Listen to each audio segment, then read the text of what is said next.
Cheers! Cheers! Hey, welcome back, Kris. Welcome back, Kris. And welcome back, YouTube. Audience. Guess what? 10? How many views 10. do we have I think we've lately? got 18 now. Well, welcome to Kris. And Kris, In the morning. in the morning, wherever you are. It's Kris and Kris. What do we have this week? Okay. Well, I got to pick the flavor this week. you did, yeah. It's cherry. It's black cherry to be specific. I'm a big and fan. It's delicious. We may stick with this one for a while. Yeah, for as long as we have it. Yeah. So we've been gone for a couple of weeks. Hope you tuned in to the teaser trailers so you have a hint at what's coming up on today's show. But My mom certainly did. She's been waiting on the edge of her seat for this episode to air. Krista's mom. Hi, Mom. Yeah, so we were gone. So she knew. She watched the teaser trailer. And we even teased about it 2 weeks ago that we will be having a special guest. So stay tuned for that. But first, let's get to market stats. And we're gonna special market stats. Not just, because we missed so much time. Christopher here has prepared a 6-week 6 week. Wrap it monthly up. market update. You can see it all. Yeah, exactly, right? So 6 weeks. We really wanted to give you that snapshot of June. The way we did last month, we did sort of a, what did we say, May into June, we did a wrap up.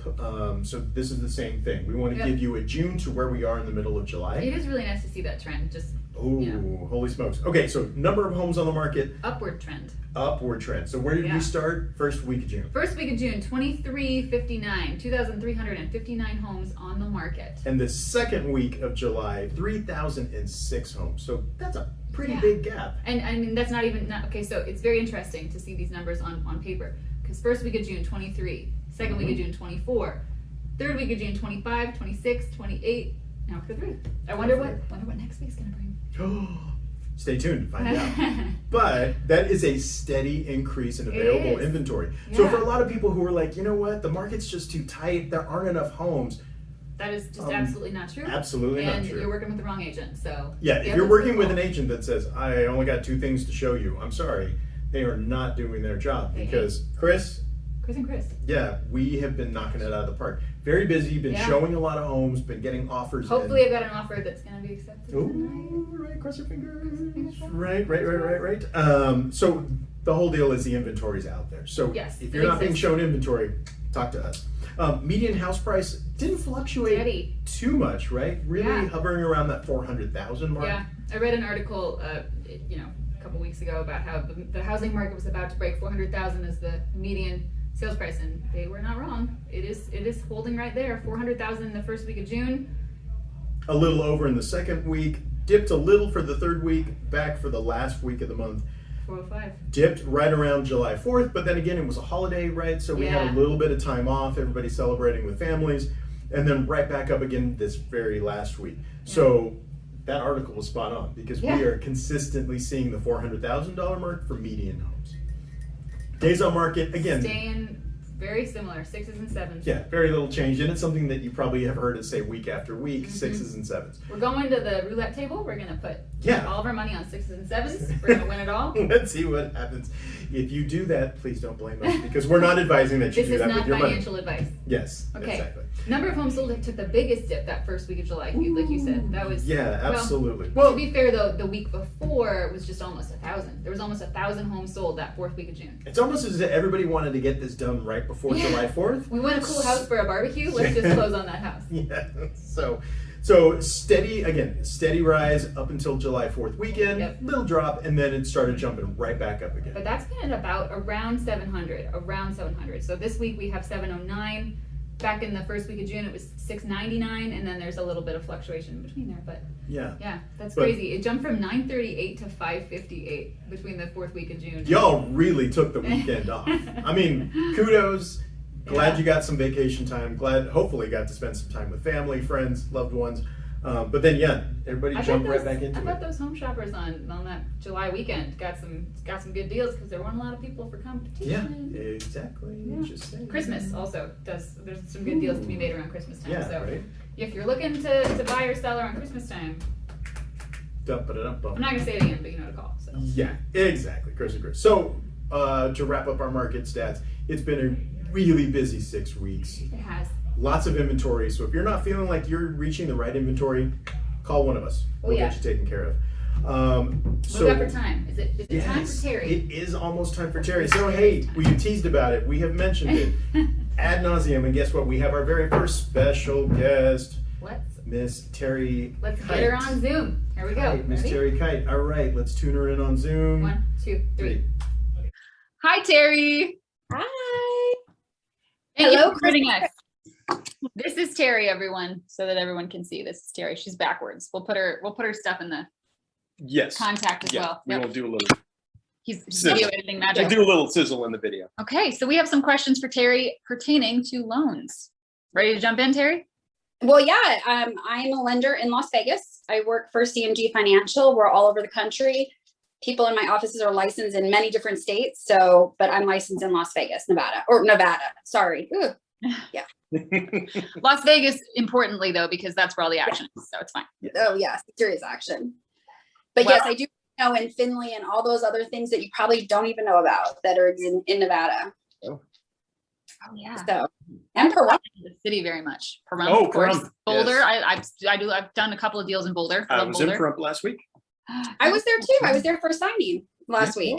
So Terri gets around, is what she's saying. She'll A little bit. she'll travel for us. She will try. I will travel for a signing. I will travel. Okay, well, what do our buyers want to know? What are some questions we've gotten? Okay, so first off, one of the questions, hot questions. Okay, where should my credit be before I think about buying? Mm-hmm. This is a little tough because you can actually buy with a 580 credit score. 580, really? Yes, but then you have other stipulations. So your debt to income ratio can't be 50. It now is at 38. Oh. So it's stricter and the underwriter is going to really be on you. 620, you're okay. You could start thinking about it, but you're not going to like the interest rates, truthfully, truth be told, because your rate is going to depend on where your score's at. I always tell people 680 or higher is really when you should be confident about looking and get a decent interest rate. Okay. Yeah. I mean, that's still, the qualifications are less than a lot of renters, though. So buying still seems like a better option if you can do something with that. That's great. Now, if you had maybe just a couple tips to share, what are some of the fastest ways to get someone's credit in shape in a timely manner? Well, you want to make sure if you have any collections that you can pay off, ask them to delete them. Okay. If you delete the collection, it improves your score. That is the biggest thing. You can also make sure your credit lines are below 50%. Always ask your creditors when they report, because if you were to pay something off, hypothetically, on the 15th of the month and thinking your score is going to go right up, it's not going to go up until they report it. So when do they report? So you can ask your creditors that. And I hate to say it, it's a game. It's completely a game about when they report and whatnot. And if you can get anybody, as like if your mom, if you have an 18 or 17-year-old son or daughter, put them on an authorized user on your credit card. Start building it now.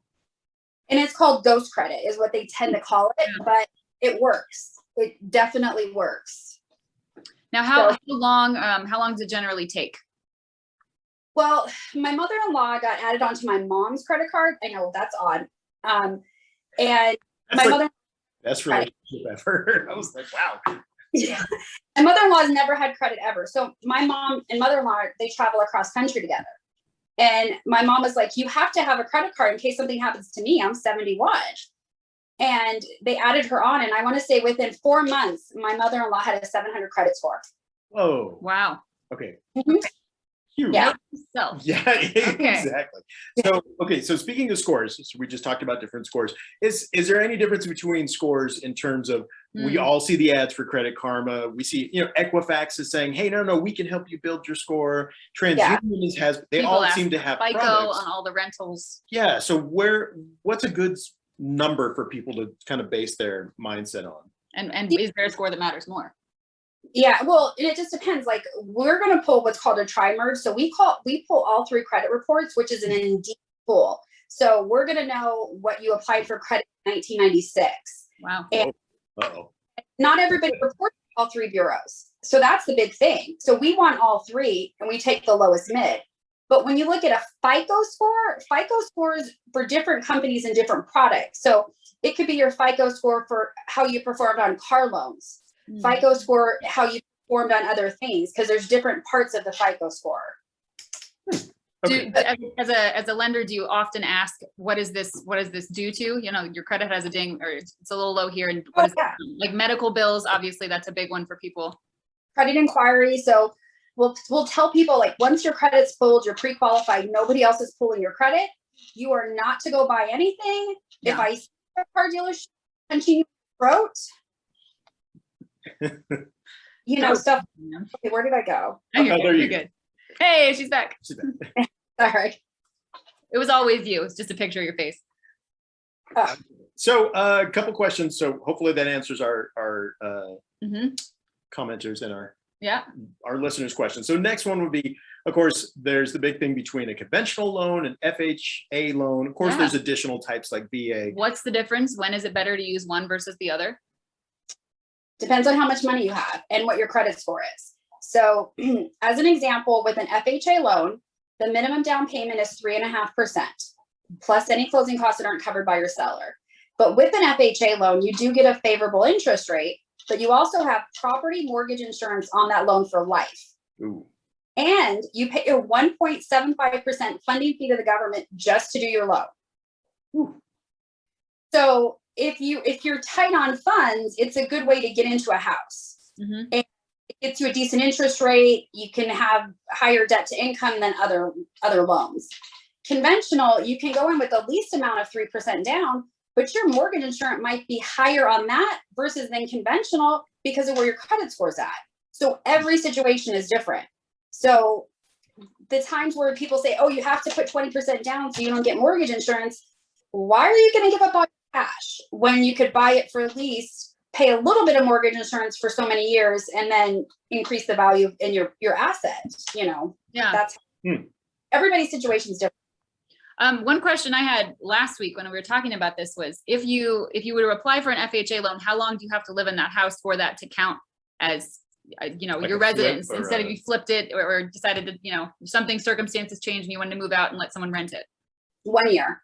So yeah, you'll live in the property for a year as your primary residence, and then you can decide to move out. Great. It's a lot shorter. Oh yeah. Yeah. Yeah, because we were thinking like, I was like, oh, 3 years, 5 years. I don't know. Yeah. That's great. See, this is why I talk to the professionals. But so the one thing is so people think that they're going to turn into a rental and then they can count the income on the rental for their debt to income. If you've never done it before, you're not counting that income. So oh, really? Fight for both houses. Yeah. And if it's not on your taxes, it doesn't exist. Ooh, okay. There's layers to that. I mean, that's just a snippet with it, but there are definitely more layers if you're trying to build a real estate portfolio and you want that income to count for different things. So there's different. This is also why it's so important to speak with a lender, to have this conversation, because it is a case-by-case basis. It's going to be different for everybody. So, you know, having these conversations are super important for an individual, not just a general sense. Oh, yeah. Yeah. What do we got? One last question, I think. No, I think that's it. No. Yeah. Talk with. We what? You guys are very relaxed and easy to talk with. Those are easy questions. Yeah. Well, this is just, you know, we come to the office to hang out together and ask special a lot of guests. So do you have anything to add? I mean, is there any pertinent information that you think the viewers need to know? Mostly this is for first-time home buyers, I would say, the people who've been through the process.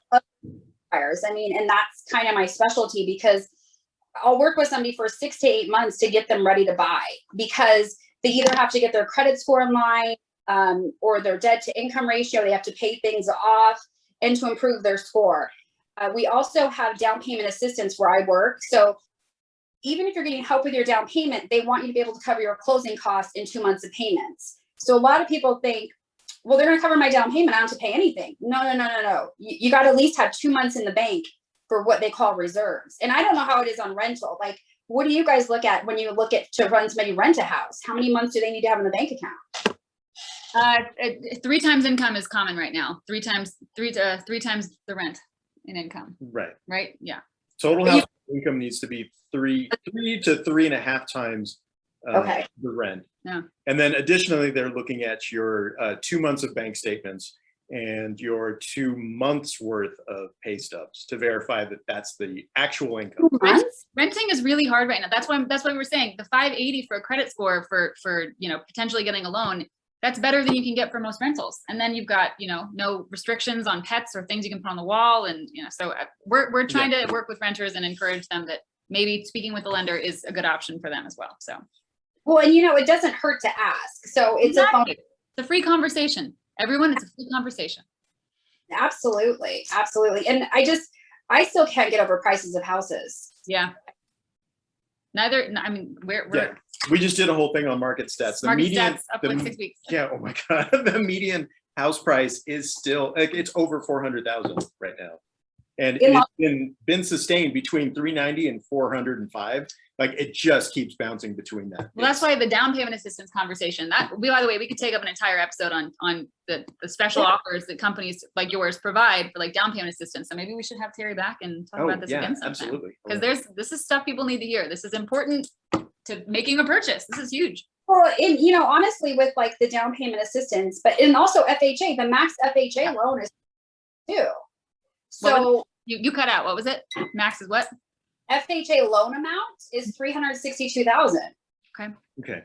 So if the median house price is sitting at 400, then a lot of people won't qualify for even that median house price. But hey, houses do exist. I have found some people stuff for 100,000, 150, 200. Like those places do exist also. Oh, yeah. So. Well, and also you can also, which not everybody knows, you can buy a fourplex with an FHA. You want to go check our finances? Okay, Terri, so we gotta go because we're we got gonna some calls to make. And, We got people to contact. We'll just put Kris and Kris on the other side of the building. Yeah, no, you do so much. Yeah, you can buy a fourplex with an FHA and go up to like 600,000. Wow. And now you have to reside in one. You'll reside in a unit for a year. Yeah. And then you have your 3 other units that are renting out that will cover your mortgage.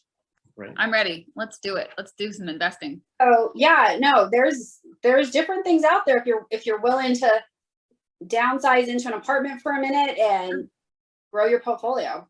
You hear that, people? Yeah. I mean, we are. I know we are.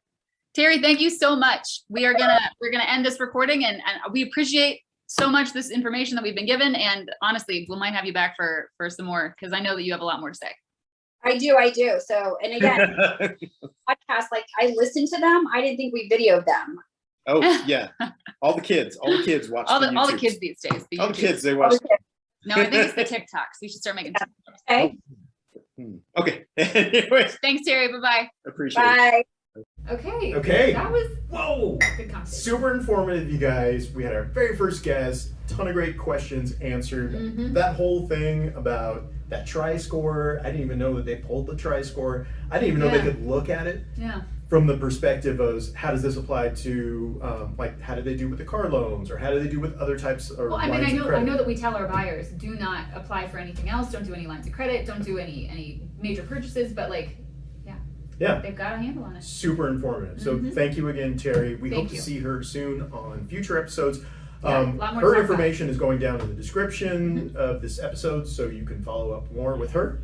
And definitely we can reach it through our contacts as well. Sure can. All right, I think this has been an amazing week. We had a great wrap up on market stats. Sorry it took us so long to come back, but we hope that this wonderful episode made up for it. Yeah. See you next time. Too. All right. All right. Kris. And Kris. In the morning, wherever you are.